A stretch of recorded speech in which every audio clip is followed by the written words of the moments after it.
Hi everyone, it's Margaret Manning here. Welcome to 60 and Me.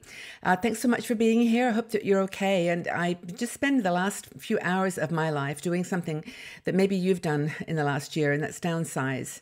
I I would go through this phase like maybe it's spring or something, but it's just a sense of wanting to minimize and downsize and just reduce the complexity and sort out the big priorities.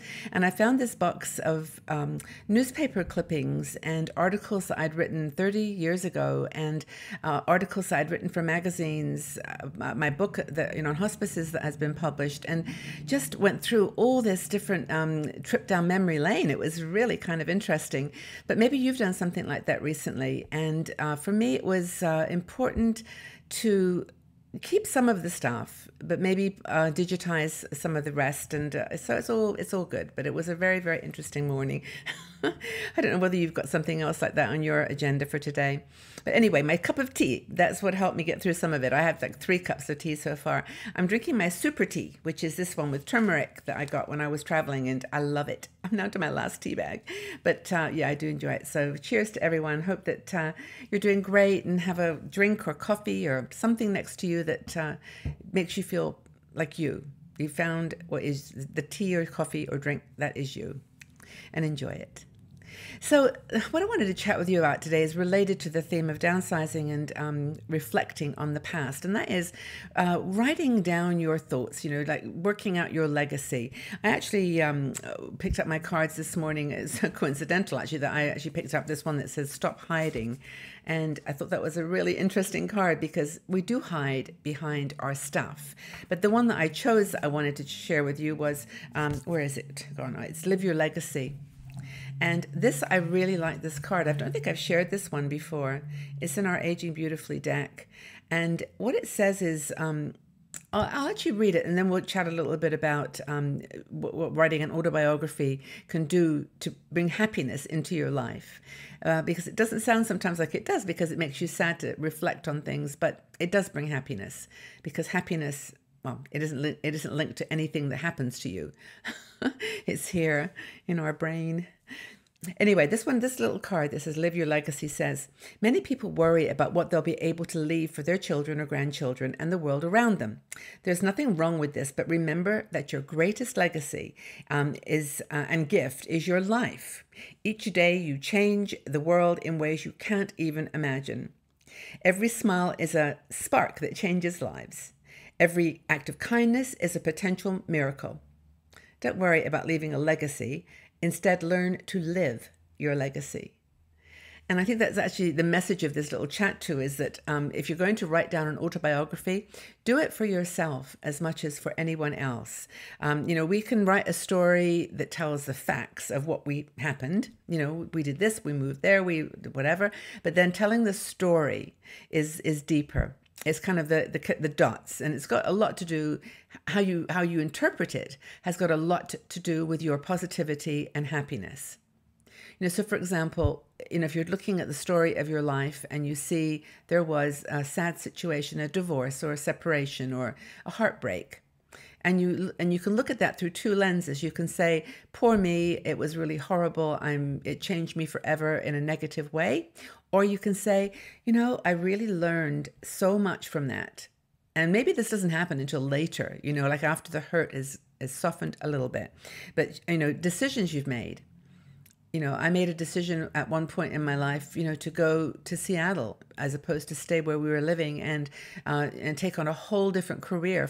I had a job offer to do something that I really wanted to do.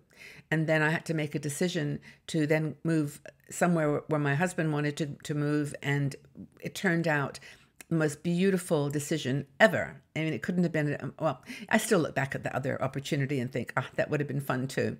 But you know how I mean? It's just that lens that you look at it. So thinking negatively is easy. That's simple. We're hardwired to do that. Our little brain, our little reptilian brain is like, survive, survive. Don't take chances. Don't do anything to hurt you. You're going to get in trouble. You're going to fall down. It's like your little negativity lens. But if you think positively and move it up from the reptilian survival brain to the one that's like looking positively, like how have I learned? How have I grown?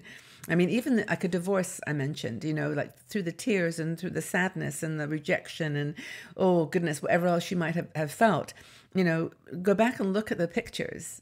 And actually this is one of the things I did this morning. For some reason, I'd chosen like 20 pictures from all my collection. I'd forgotten about them, and I'd put them in this envelope, and I opened it up, and a lot of it were from the time when I was married, and I was like, we are all smiling. We are happy. We had a great time together. We did so many wonderful things.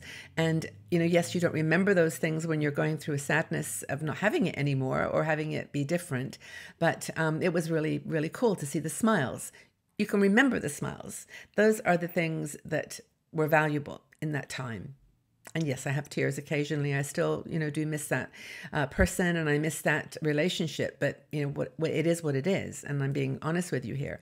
I know it's not. I mean, I know I smile a lot, and I'm a happy person, but deep down, I'm just me, and I've got plenty of things I've got on my mind too. So it's telling your story though in an autobiography is a really cool thing.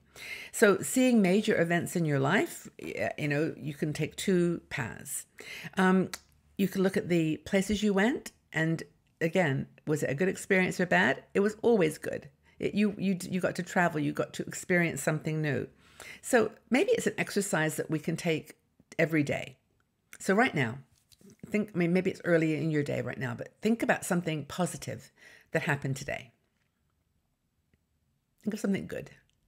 And if you can't think of anything right now, think of something bad that happened and turn it around. You missed the bus, you didn't get on the train, you just missed something at the sale, whatever had happened to you, someone said something nasty, whatever happened, see if you can turn it around and say something positive about it. I think it's a really good exercise. I wanted to mention to you too that I actually started doing this about a year ago. I haven't touched it in about 6 months, but it's a little book called The Book of Me.